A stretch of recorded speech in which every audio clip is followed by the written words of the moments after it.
Podcast Devenir. Tema de hoje: os três pilares do Deep State nos Estados Unidos, de 1913 a Kamala Harris. Nosso marco histórico começa em 1913 e termina com a imposição da atual candidata à presidência dos Estados Unidos pelo Partido Democrata. 1913 é o fatídico ano de criação do Federal Reserve System, Fed, nos Estados Unidos. Toda uma política estratégica já estava ali estabelecida em forma de Advisory Council, sob decisiva influência de magnatas, como David Rockefeller, e das famílias inglesa Rothschild.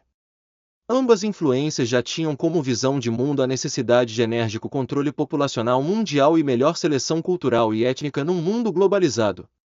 Naturalmente, o fortalecimento do dólar como moeda universal é parte decisiva desse plano, e é pelo Fed que a elite global logo enxergou a oportunidade de ouro de executá-lo nos governos de todo o planeta.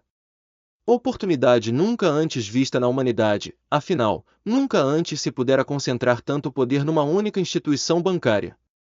Hoje é muito bem conhecida a influência dos ideários do Sr. Thomas Huxley, o famoso Bulldog de Darwin. Famoso por direcionar politicamente uma visão de evolucionismo prático que fez Charles Darwin se revirar em seu túmulo, num ousado programa de eugenia. Obviamente a elite sempre negará isso depois das metas nazistas e da execução prática feita pelo nazismo. Mas o que permaneceu incólume foi uma das metas, entre outras. Foi da agenda abortista. Este é apenas um dos três pilares dessa diabólica intenção. Basta analisarmos os outros dois envolvidos e teremos um panorama consistente e visceralmente interligado de ações políticas e institucionais, interligando economia, ciência acadêmica e linguagem cultural.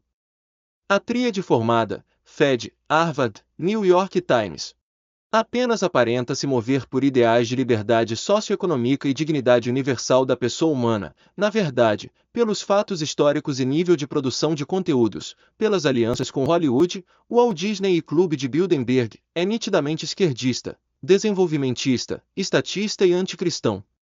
A doutrinação marxista, frankfurtiana, marcusiana e Foucaultiana de Harvard deve ser a ponte, meta, científica para dar base de fundo dos conhecimentos ali ministrados. Theodore Roosevelt, Franklin Roosevelt, Al Gore, Ban Ki-moon, Juan Manuel Santos e Barack Obama. São nomes que confirmam a agenda. Claro que há pontos avulsos, fora da curva, como Felipe Calderón, este ao menos, no combate ao narcotráfico no México, Viktor Orbán, quanto à defesa da tradição e autonomia nacional na Hungria, e Tsai Ing-wen, mais recentemente, na defesa da autonomia de Taiwan. Simplificando o processo todo. Em 8 etapas teríamos o start do fracionamento da moeda, relativizando seu uso conforme as metas do Fed. Em seguida, o aumento do poder dos Estados Unidos sobre as outras nações. Se o aborto oficial somente foi alcançado, via judiciário americano, em 1973, a pauta do aborto esteve presente na mentalidade de "meu corpo, minhas regras", muito antes, e tornou-se fator de pressão sobre os outros, principalmente aos países mais pobres e economicamente desfavorecidos. Harvard então entra em cena como base científica e normativa para o aborto legal e justificado. Estamos na 4ª etapa. A etapa seguinte foi a relativização do espírito de patriarcado justificado pelos imperativos de progresso técnico, independente de julgamentos morais pessoais.